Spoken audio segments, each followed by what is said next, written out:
Earlier this year, ASUS made the push towards laptops with OLED screens, and the entire series of laptops now comes with OLED. And well, now it's the time for ProArt to get the same treatment as well.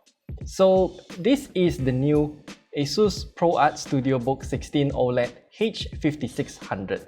That codename at the end there is very important, which we'll talk about it later. So one key highlight feature and the differentiation point between this laptop with any other laptops that are creator focused in the market is this thing, the ASUS Dial.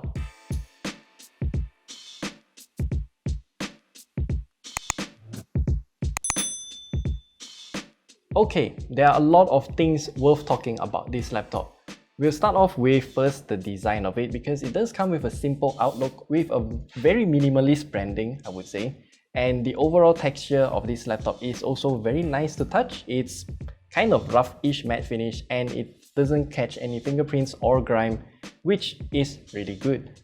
And you might also have realized that this laptop comes with a rather boxy, squarish design.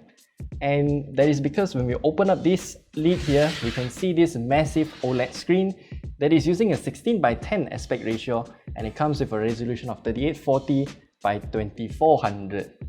Those extra vertical pixels are definitely appreciated, and especially from a fellow video editor, yeah, I can add more tracks into my video or audio timeline, and that's just good. And since this laptop is made for creators, it also boasts an accuracy of 100% for both sRGB and DCI-P3 color gamuts, and we tested that out at 100 nits as well, and we can verify that claim to be true.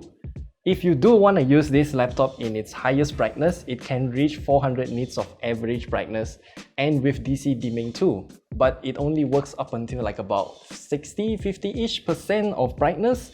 Anything lower than that and it will change back to PWM dimming. And let's not forget about the specs. Remember earlier that we said that this laptop's codename is very important, that H5600? Well, that is because this laptop comes in two different combinations. You can either get it in Intel or AMD versions, but they both use a different NVIDIA RTX 30 series laptop GPU. And then there's also another ProArt Studiobook 16 OLED that also comes with two different variants, either Intel or AMD, but they are paired with NVIDIA's RTX A2000 or A5000 GPUs instead. Those laptops are for professionals though. Now back to the laptop at hand. The one that we have here comes with a Ryzen 9 5900HX, NVIDIA GeForce RTX 3070 laptop GPU, 64 gigs of DDR4 RAM, and of course I did some editing work with this laptop too. And well, the performance is pretty much expected. It's smooth overall, and with a more complex workflow, I can definitely make this laptop suffer, like high resolution After Effects projects. Well, with a lot of fancy effects and a lot of complex layering, this laptop will definitely take some time to render the layers. But once all of those layers are rendered and stored in the RAM, that's where that 64 gigs of RAM comes in useful, because we can just load all of the rendered frames from the RAM. So that makes the second playback of the entire After Effects timeline to be very smooth. And now, parts of this laptop can also be upgraded too, because at the bottom part of this laptop here, we have just a couple of screws. We can take them off and then the entire bottom panel can be popped off easily. ASUS does have some thermal pads for their components so that the bottom panel can essentially act as a heatsink. And let's just put that aside for now. With the panel off, we can see that this laptop does come with a beefy cooler. And there's also two SO-DIMM RAM slots that we can easily access, and also there's two SSD slots available. One of it is already in use for the pre-included SSD, and the other one is at the corner somewhere around here, or here, I can't remember. I think it's here. So that part of the SSD though, remember that we talked about the thermal pads earlier? ASUS actually included a thermal pad for this secondary SSD slot, even though it's not in use out of the box. So when you do install your own SSD, you can make use of that thermal pad. Now, to test out the performance of this laptop though, I ran Premiere Pro Benchmark by Puget Bench, and I ran a total of 3 different tests. So the first one is in the standard power profile, and the second one is in this high performance power profile, which you can switch in between by just hitting Fn plus F key on the keyboard. But inside the ProArt utility though, there's another hidden feature that's called the full performance mode or something like that. It just literally means that the fans on this laptop will run at 100% fan speed. Yes, it's loud, and no, I don't think it makes a difference in terms of performance because we've tested the Puget Bench benchmark, high performance and full speed fan mode. They both are like within the margin of error when it comes to the scores. But if you're gonna run it in the full fan speed mode, at least your hands won't get seared by the laptop when you're editing, right? Well, don't take my word for it because we do have a brand new thermal camera and you can take a look at this image here. While we are at that, we should also mention about the keyboard and trackpad of this laptop. Now, I am rather impartial about the keyboard because I do like the feel of the keys, and the layout is actually quite good since this arrow key is not squished inside the typing area. But because of this unconventional layout, it does take some time to get used to it. As for the trackpad though, it actually feels quite good to use, but the clickers here, well, if you are using laptops from like 10 years ago, then you might have realized that this is a 3-button clicker kind of trackpad here, and the overall clicking experience is also very reminiscent of those older laptops whereby it's tactile and the travel distance is really long, so you can definitely tell you have actually clicked.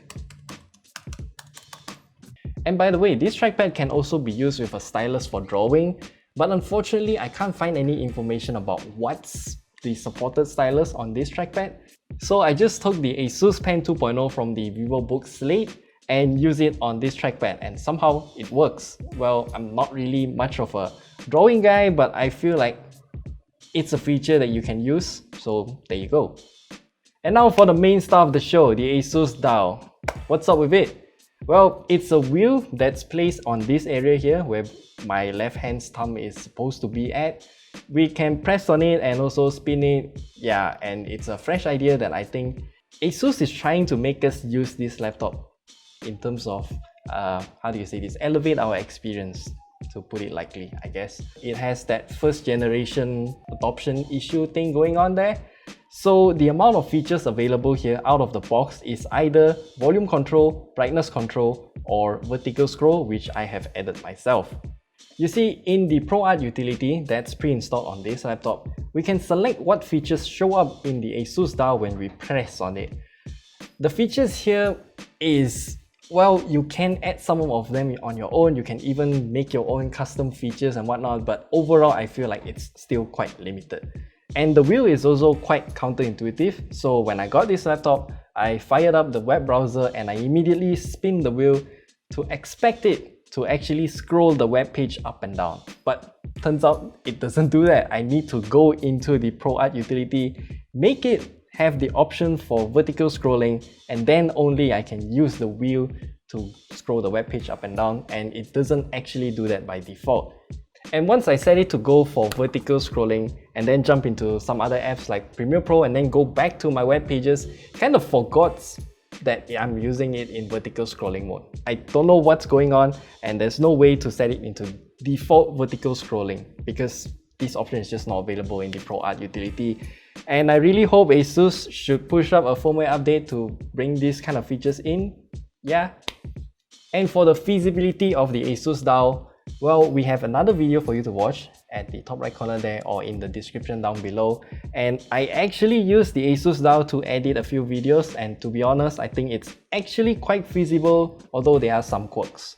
Now for the battery life of this laptop, I'll consider it to be amazing for what it has to offer in terms of performance, because it does come with a 90 watt-hour battery, can last for about 3 to 4 hours at about 60% brightness level with my usual Chrome and Spotify workload and some YouTube in between. So yeah, battery life decent, I would say. If you want to edit videos on battery, it will last for like 2 hours at most. And as a quick mention, this laptop also has a pretty good amount of ports. The selection is good and the position of them, although unconventional, it's actually well placed. So finally, for the price of 11,999 ringgit, this laptop, I would say, I can't really judge for you if it's good or not. You have to know what you're looking for. So I do recommend you to watch our second video where we edit a video using the ASUS Dial then you can judge for yourself if this laptop is going to help you elevate your video editing or maybe content creation process or not. So that's it. That's all we have to share with you about the ASUS ProArt Studiobook 16 H5600, and we'll see you guys in the next video.